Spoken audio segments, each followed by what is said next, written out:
आणि या संदर्भात मी एवढंच सांगेन की सरकारची भूमिका पारदर्शक आहे, सरकारची भूमिका सकारात्मक आहे आणि ती भूमिका आम्ही सातत्याने मांडतोय आणि यापुढेही सरकारची भूमिका ही सकारात्मकच असेल।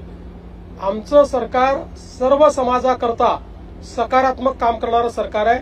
आम्ही समाजांना एकमेकापुढे आणून भांडण करत नाही, सगळ्यांचं भलं कसं होईल हा प्रयत्न करतो आणि विशेषतः मराठा समाजाच्या संदर्भात मी पुन्हा एकदा सांगतो, जेवढे निर्णय मी घेतले आणि शिंदे साहेबांनी घेतले एवढे इतिहासात कधी झाले नाहीत आणि पुढेही आम्ही मराठा समाजाच्या हिताचे निर्णय घेतच राहू।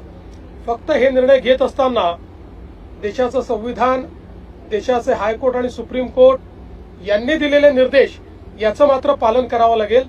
त्या निर्देशांचा अवलंब न करता जर एखादा निर्णय घेतला तर त्यातनं केवळ प्रसिद्धी मिळेल पण तो निर्णय टिकणार नाही। त्यामुळे संविधान आणि न्यायालयाचे निर्णय यांच्या कसोटीवर जे ज्या निर्णय आम्हाला घेता येतील त्याच्या कसोटीवर खरे ठरणारे जे निर्णय असतील ते सगळे निर्णय आम्ही घेऊ। जरांगेचं आंदोलन सुरू झालं की ओबीसी समाजामध्ये एक भीतीचं वातावरण असतं, तुम्ही त्यांना काय आश्वासन? मी असं स्पष्टपणे सांगतो, एका समाजाचं काढून दुसऱ्या समाजाला द्यायचं अशा प्रकारचं या सरकारने कधीही केलं नाही, आम्ही करणार नाही। ओबीसी समाजालाही घाबरण्याची आवश्यकता नाही।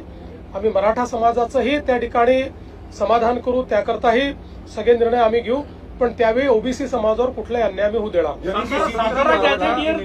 जीआर काढण्याची मागणी त्यांनी केलेली आहे। नाही, त्या संदर्भात आता चर्चा चाललेली आहे, एवढ्या डिटेलमध्ये मी बोलणार नाही। मी पुन्हा एकदा सांगतो, न्यायालय, कायदा आणि संविधान याच्या चौकटीत बसून कुठलाही निर्णय घ्यायला आम्ही तयार आहोत।